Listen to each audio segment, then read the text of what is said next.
Remember to subscribe to our YouTube channel at NDN TV Nigeria. Click on the subscribe button and be the first to get notifications. Despite the passage and subsequent signing into law of the Petroleum Industry Bill (PIB), not a few Niger Deltans have continued to express their disapproval of what is at stake for oil and gas producing communities in the new legislation.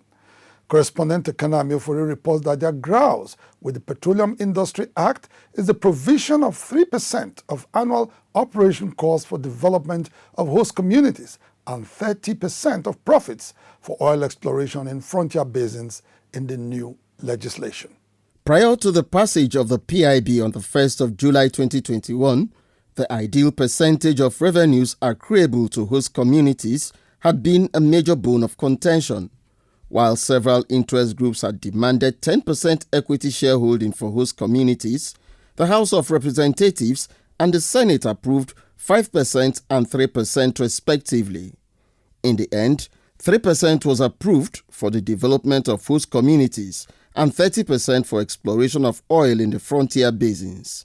Nigeria's Minister of State for Petroleum Resources, Timipri Silva, at a recent press briefing, enjoined host communities not to demand more than 3% as the Petroleum Industry Bill was signed into law to attract investment and increase Nigeria's oil output. These funds will be available to invest in these frontier areas so that we can find new oil, especially at this time when we actually need to urgently produce the oil in Nigeria, because the oil era is almost getting to a close.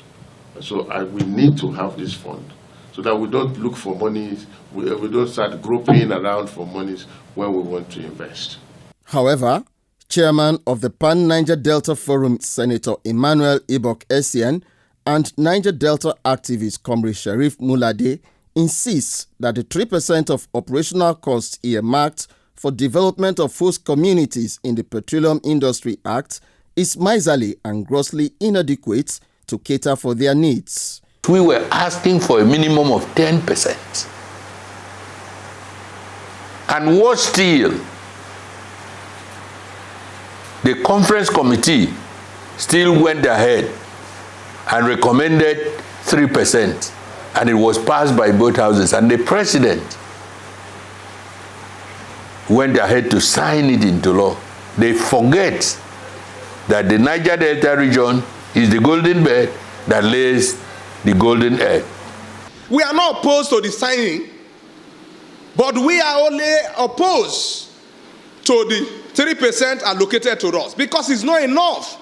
We cannot be the economic base of this country. We cannot be the life wire of this country. And whereas we are the ones suffering, whereas our environment has been bastardized, whereas our ecosystem has been destroyed, our traditional occupation of fishing has been eroded, the president and the National Assembly, despite the fact that it has been signed into law, should please, within a short possible time, reconsider the host community percentage. For his part, a Port Harcourt-based lawyer, Dr. Edwin Jonathan, rejects the 30% of annual profits earmarked for oil exploration, which he describes as a wild goose chase. They've been searching for oil in the basins for only God knows how long.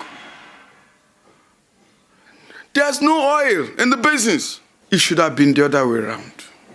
If you must search for oil in the basins, maybe to do 5% and 30% to develop the goods that have been laying the eggs. At a recent press briefing, the Minister of State hinted that the 3% Host Communities Development Fund will be held in trust by the federal government. If the federal government holds the equity in trust for the federation, it means it is holding it in trust for the states and for the local governments, and by extension, also the communities.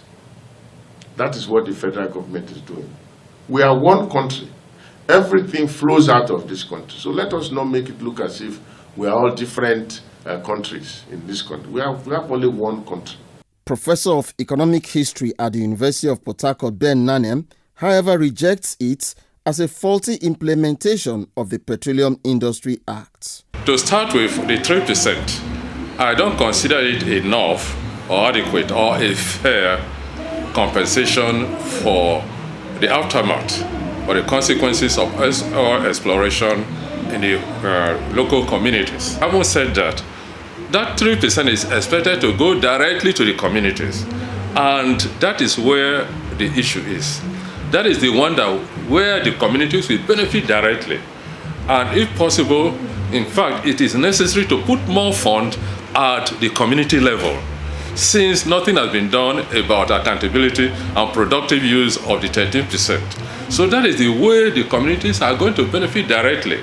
The long-awaited Petroleum Industry Act is generally viewed as a landmark legislation enacted to revive Nigeria's ailing petroleum industry and increase equity participation of host communities in the industry. Dissatisfied with what is at stake for oil-producing communities in the petroleum industry as provided in the Petroleum Industry Act, several groups in the Niger Delta have concluded plans to meet and come up with a position to advance their interests under the banner of the Pan-Niger Delta Forum.